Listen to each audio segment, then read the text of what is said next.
Stomach cancer, இரைப்பை புற்றுநோய். பொதுவாகவே ஸ்டமக் கேன்சர்னு சொன்னோம்னா நம்ம ஏதோ ஒரு வயிற்றில் எல்லா இடத்துலையுமே வர கேன்சர்னு நினச்சிக்குவோம். பட் அப்படி கிடையாதுங்க. ஸ்டமக்கில் நிறைய ஆல்மோஸ்ட் ஒரு 15லேருந்து 20 உறுப்புகள் இருக்குது. இதில் இரைப்பை, ஸ்டமக்குங்கிறது ஆங்கிலத்தில் இரைப்பை தான் குறிக்கும். அதுலேயும் புற்றுநோய்கள் ரொம்ப காமனாக வரும். வயிற்றில் ஏற்படுற புற்றுநோய்களையே ரொம்ப காமனானது ஸ்டமக் கேன்சர் தான். அது வந்தோடனே நம்ம நிறைய விஷயங்களுக்கு பயப்படுவோம். ஏன் நம்மளுக்கு வந்தது, எதனால் வந்தது, எப்படி வந்து அதை டயக்னோஸ் பண்ணுறது, இது உண்மையிலேயே க்யூர் ஆகுமா, எந்த ஸ்டேஜில் நம்ம இருக்கிறோம் அப்படின்னு நிறைய பயப்பட வேண்டிய ஒரு விஷயமாக தான் இருக்கும்.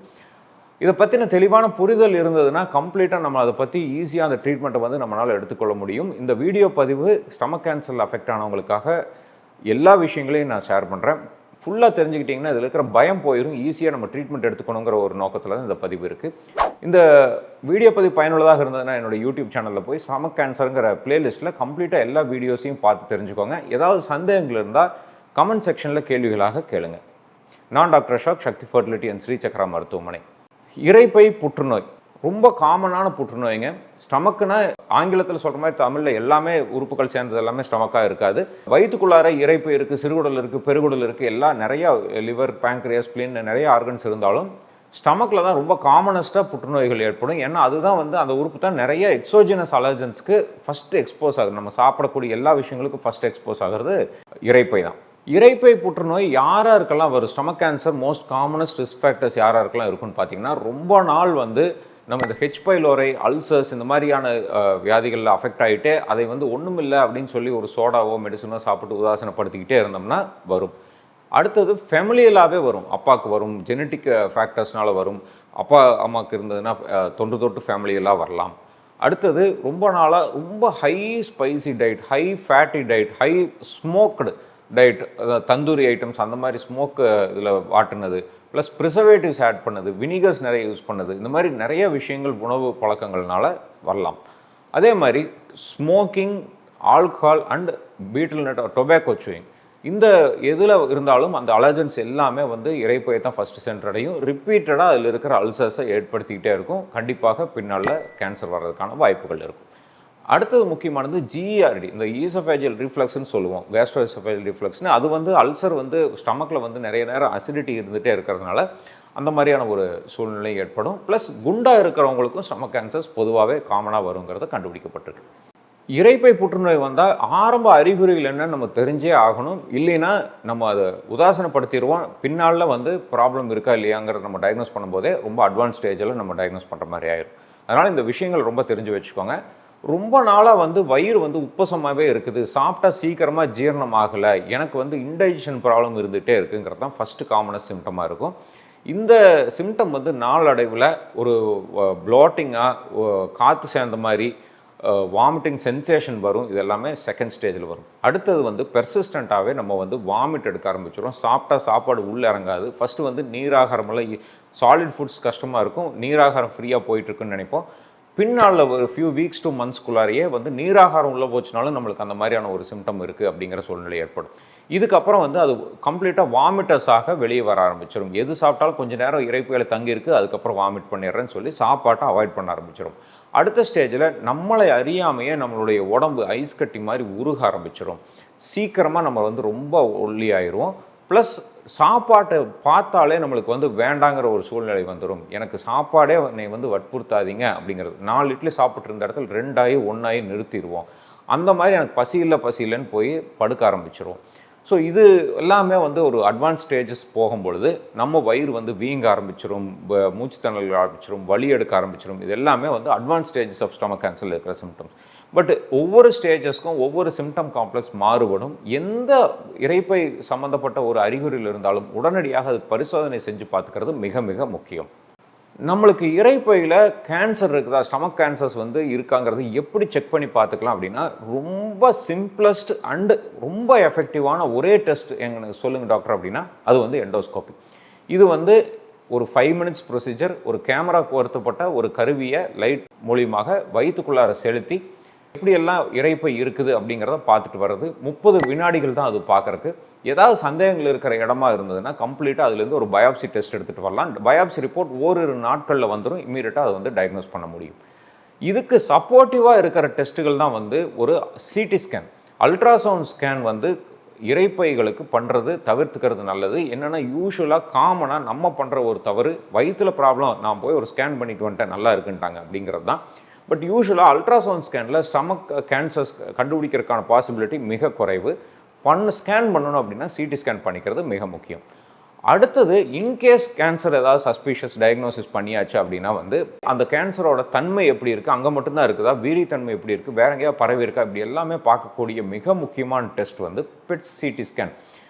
அந்த ஸ்கேன் ஒரு ஹை அண்ட் டெக்னாலஜி ஸ்கேன். இப்போ ரீசெண்ட் அட்வான்சஸில் இருக்கிறதுனால எல்லா வகையான ஸ்டேஜஸும் ஒரு ஸ்கேன்லேயே அதை கண்டுபிடிக்க முடியும். ஆனால் இந்த ஒரு ஸ்கேன் மட்டுமே பத்தாது. எப்போவுமே endoscopic biopsy plus bed scan ரெண்டையும் கம்பைன் பண்ணி பண்ணுறது தான் எப்போவுமே பெஸ்ட்டு ஆப்ஷனாக இருக்கும். ஸ்டமக் கேன்சர் வந்தால் வயிறு வலி ஏற்படுமா அப்படின்னா யூஸ்வலாக வலி இருக்காதுங்க. எனக்கு தான் வலியே இல்லையே, ஏன் கேன்சர் வருதுன்னு நிறைய பேர் கேட்பாங்க. யூஸ்வலாகவே எனி கேன்சர் டைப்பாக இருந்ததுன்னா ஆரம்ப ஸ்டேஜில் வலியே இருக்காது. ரொம்ப அட்வான்ஸ்டு எண்டு ஸ்டேஜ் போகிற அன்னைக்கு தான் அது வலி ஏற்படும். இது எல்லா கேன்சருக்குமே பொதுவான ஒரு விஷயம். பட் இரைப்பை கேன்சர் வரும்போது ஒரு மைல்டு டிஸ்கம்ஃபர்ட், ஒரு ப்ளோட்டிங் சென்சேஷன், ஒரு உப்பசம் மாதிரி இருக்கிறது, காற்று சேர்ந்த மாதிரி இருக்கிறது, அசௌகரியமாக இருக்கிறது, இது எல்லாமே மேல் வயிற்றில் இருந்துக்கிட்டே இருக்கும். அந்த ஸ்டேஜில் நம்ம அந்த ஸ்டமக் உணவை கீழே தள்ளி கொடுக்காம அப்படியே இருக்கட்டு பிடிச்ச மாதிரி ஒரு சூழ்நிலை ஏற்படும். வாமிட்டிங்னால சில டைம் பெயின் ஏற்படும். இந்த மாதிரியான ஒரு மைல்டு பெயின்ஸ் தான் எப்போவுமே இருக்கும். இது ஸ்டமக் கேன்சரில் பெயின் வருது அப்படின்னாலே அது அட்வான்ஸ் ஸ்டேஜுக்கு போயிடுச்சுன்னு அர்த்தம். அங்கே மட்டும் இல்லாமல் கம்ப்ளீட்டாக அது இரைப்பையை தாண்டி பக்கத்தில் இருக்கிற நரம்புகளுக்கு எல்லாமே பரவிடுச்சு அப்படின்னு அர்த்தம். லிவர் மெட்டஸ்டாசிஸ், வேற எங்கேயாச்சும் நெறிகட்டி பரவி இருக்குது அப்படிங்கிறது அர்த்தப்படும். அந்த மாதிரி வலி மேல் வயிற்றில் 24 மணி நேரமும் ஏதோ வெயிட்டை வச்ச மாதிரி க்னாயிங் பெயின்னு சொல்லுவாங்க, தொடர்ந்து இருந்துக்கிட்டே இருக்கிறது தான் அந்த டைப் ஆஃப் பெயின். இப்போ வயிற்றில் மேல் வயிற்றில் ஏற்படுற பெயினை உதாசனப்படுத்தாமல் இம்மீடியட்டாக அது டெஸ்ட் பண்ணி பார்த்துக்கிறது மிக அவசியம். இரைப்பை புற்றுநோய்களை கண்டுபிடிக்கிறதுக்கு பெஸ்ட்டு டெஸ்ட் என்ன அப்படின்னா சிடி ஸ்கேன்னு நிறைய பேர் சொல்லுவாங்க, நிறைய பேர் எண்டோஸ்கோப்பின்னு சொல்லுவாங்க. என்னை கேட்டால் ஃபஸ்ட்டு இது ரெண்டுத்துக்கு இருக்கிற டிஃப்ரென்ஸை பார்த்துட்டு நம்ம கடைசியாக அந்த வீடியோவில் நம்ம அதை பற்றி சொல்கிறேன். சிடி ஸ்கேன் என்ன பண்ணும் அப்படின்னா ரொம்ப ஈஸியாக பண்ணிக்கலாம். நம்மளுக்கு எந்த பிரச்சனையும் இல்லை, போய் டேபிளில் படுத்தா போதும், 5 மினிட்ஸில் பண்ணிடலாம். அது நான் இன்வேசிவ், நம்மளுக்கு எந்த ஒரு வலியும் ஏற்பட போகிறதில்ல. இம்மீடியட்டாக ஒரு 5 மினிட்ஸில் அதனோட ரிப்போர்ட்டும் வந்துடும். பட்டு அதில் டிஸ்அட்வான்டேஜ் பார்த்திங்கன்னா, அதில் மூலியமாக எந்த இடத்துல நம்ம லீஷன் இருக்குது அதை பயாப்சி அப்படி எடுத்து டெஸ்ட் பண்ணி பார்க்க முடியாது. அதே சமயம் அதனுடைய ஆர்கிடெக்சர், எந்த பர்டிகுலர் பாயிண்ட் இதெல்லாம் பார்க்க முடியாது. ஒரு ஜென்ரலைஸ்டான ஒரு இடத்துல கட்டி இருக்குது அப்படிங்கிறது மட்டும் தான் சிடி ஸ்கேனில் பார்க்க முடியும். இரண்டாவது டெஸ்ட் எண்டோஸ்கோப்பி.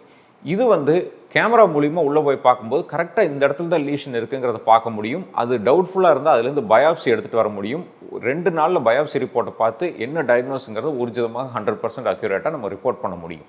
இதில் டிஸ்அட்வான்டேஜ் என்னென்னா, இது ஒரு இன்வேசிவ் டெஸ்ட். அதாவது வாய்க்குள்ளார டியூப்பை போட்டு பார்த்துக்கணும். அது ஒரு 30 வினாடிகள் பண்ணுற டெஸ்ட். பட் அது பண்ணிக்கிட்டோம்னா நல்ல அக்யூரேசியாக இருக்கும். ஸோ இது ரெண்டையும் கம்பேர் பண்ணி பார்க்கும்போது இரைப்பை பிரச்சனைகளுக்கு எப்போவுமே ஒரு இன்வேசிவ் டெஸ்ட்டாக இருந்தாலும் எண்டோஸ்கோப்பி தான் இருக்கிறதுலேயே சிறந்த முறையான ஒரு டயக்னோஸ்டிக் டூலாக அமையும் எப்பொழுதும். எனக்கு ஸ்டமக் கேன்சர் அப்படின்னு ஃபஸ்ட்டு கேள்வி எந்த ஸ்டேஜில் நம்ம இருக்கிறோம் அப்படிங்கிறது தான். பொதுவாக இந்த ஸ்டேஜஸ் ஆஃப் ஸ்டமக் கேன்சரை கண்டுபிடிக்கிறதுக்கு நம்ம 3 விஷயங்கள். ஒன்று, ஸ்டமக்கில் மட்டும்தான் கேன்சர் இருக்குதா, இல்லை நெறிகட்டுற இடத்துக்கெல்லாம் பரவிடுச்சா, இல்லை எல்லா ஆர்கனுக்கும் பரவிடுச்சா அப்படிங்கிறது தெரிஞ்சுக்கிறது தான். அப்படி இருந்ததுன்னா இது எல்லாமே ஒரு சிடி ஸ்கேன் மூலியமாவோ பெட் ஸ்கேன் மூலியமாவோ இதை கண்டுபிடிக்க முடியும்.